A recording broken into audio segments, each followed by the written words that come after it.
17 नोव्हेंबरला शिवतीर्थावर मनसे अध्यक्ष राज ठाकरेंच्या सभेला परवानगी मिळण्याची शक्यता आहे। आज दुपारपर्यंत ही परवानगी पत्र मिळण्याची शक्यता आहे। 17 नोव्हेंबरला शिवतीर्थावरती सभा घेण्यावरती शिवसेना, ठाकरे गट आणि मनसे दोन्ही पक्ष आग्रही आहेत। आपले प्रतिनिधी वेदांत नेव आपल्यासोबत आहेत। वेदांत, दोन्ही गटांमध्ये म्हणजे ठाकरे गट आणि त्याचबरोबर राज ठाकरे यांच्यामध्ये रस्सीखेच खरं तर सुरू आहे 17 तारखेवरनं शिवाजी पार्कच्या सभेवरनं, पण आता कौल राज ठाकरेंकडे जातोय असं दिसतंय।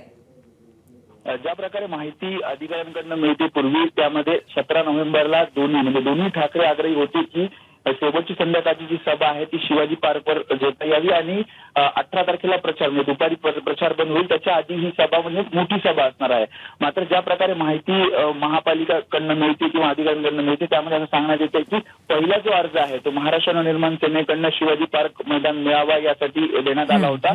तो दुसरीकडे शिवाजी पार्क मैदान हे ठाकरे गटाला मिळावं हे यासाठी ठाकरे गट आग्रही आहे की त्या दिवशी म्हणजे 17 नोव्हेंबरला बाळासाहेब ठाकरे यांचा स्मृती दिन आहे आणि स्मृती दिनाच्या दिवशी अनेक शिवसैनिक तिथे येत असतात आणि त्यामुळे शिवसेना ठाकरे गटाला मिळावी। खरे वेदांत, धन्यवाद आपण दिलेल्या माहितीबद्दल। 17 तारखेला बाळासाहेब ठाकरेंचा स्मृती दिन आहे आणि त्यामुळे या तारखेवरनं दोन्ही गटांमध्ये रस्सीखेच होती, पण आता राज ठाकरेंना ही जागा मिळणार असं दिसतंय। एबीपी माझा, उघडा डोळे बघा नीट।